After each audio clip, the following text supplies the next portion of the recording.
Alright guys, it's October, so all this month for 31 days I'm going to review a new horror movie every single day for 31 days of horror of October. And for today, day one, I watched Ghost of Mars for the first time. And it is a Carpenter movie that I needed to get off my Carpenter bucket list. I think there's only three more movies I need to see of his, which is the Elvis movie, Dark Star, and Someone's Watching Me. I believe that I've seen every Carpenter film he has directed. I believe so. I might be wrong, but I think that's all I need to see.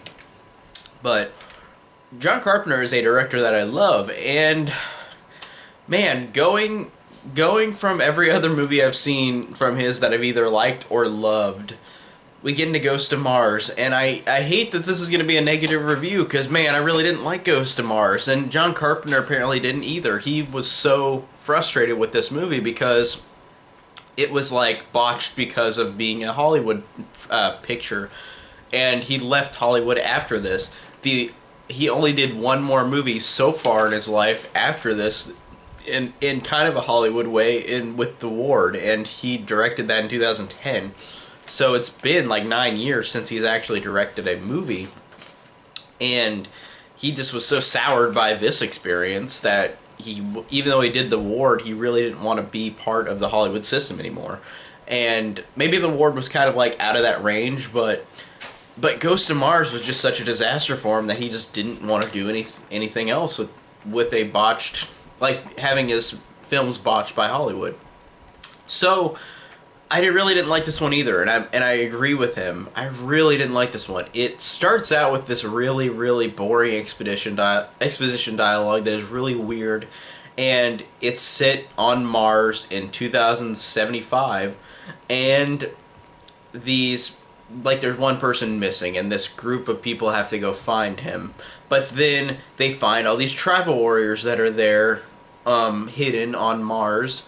And also there's like things that possess them, and it's so much going at you in the movie that it just isn't very fun or entertaining or great about it. Like, it's just so boring, especially with the exposition. And the score, at first I didn't mind segments of the score, and I was like, I'm surprised that this is Carpenter.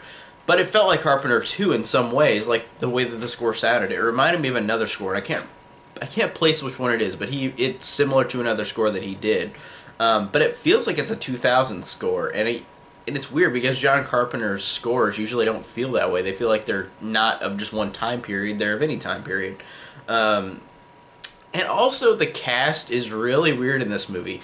Ice Cube is the main star of this movie, and I read online that he wanted to just do this because he was such a big fan of John Carpenter, but then he didn't like the movie either after it was done.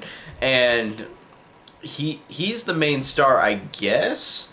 And then you've got a young Jason Statham with hair. Like, I never see Jason Statham like that. Like, that's funny to see him young.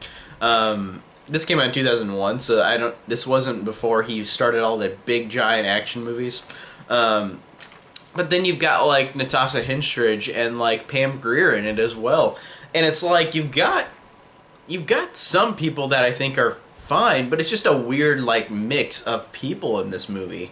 And it's very strange. It's a very strange set of actors together. And I mean, sometimes that works, like, but because these actors are good in other things, like I'd say they're good in all other things. Any of these four actors I mentioned that are the main stars, but they really have nothing to do. They just say really, really boring lines. Like, they're very monotone, all of them, and all of them I've seen in other movies where they're not monotone. So it's so weird that this movie in particular they're like that.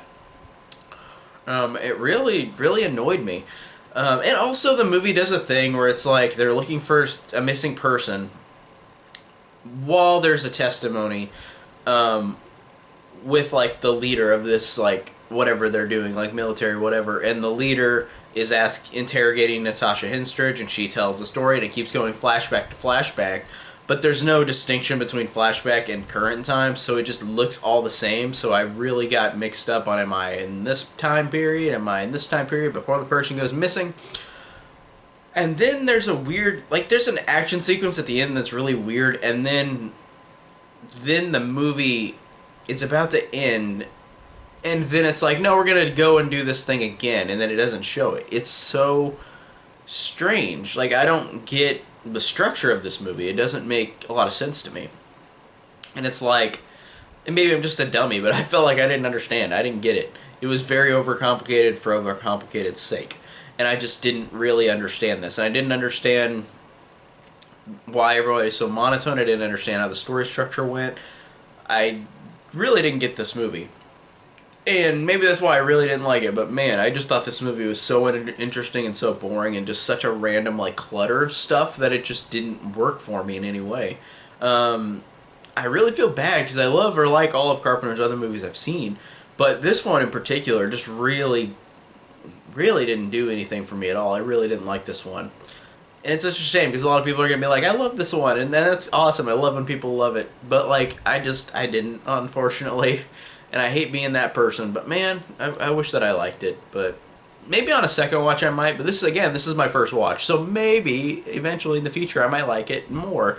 But as in the first watch, no, I really didn't really care for it, unfortunately. I wish that I did, but yeah, that's pretty much all I could say about Ghost of Mars from 2001. So tell me down below what you guys thought of Ghost of Mars. I want to have conversations with you guys, and thank you guys so much for watching.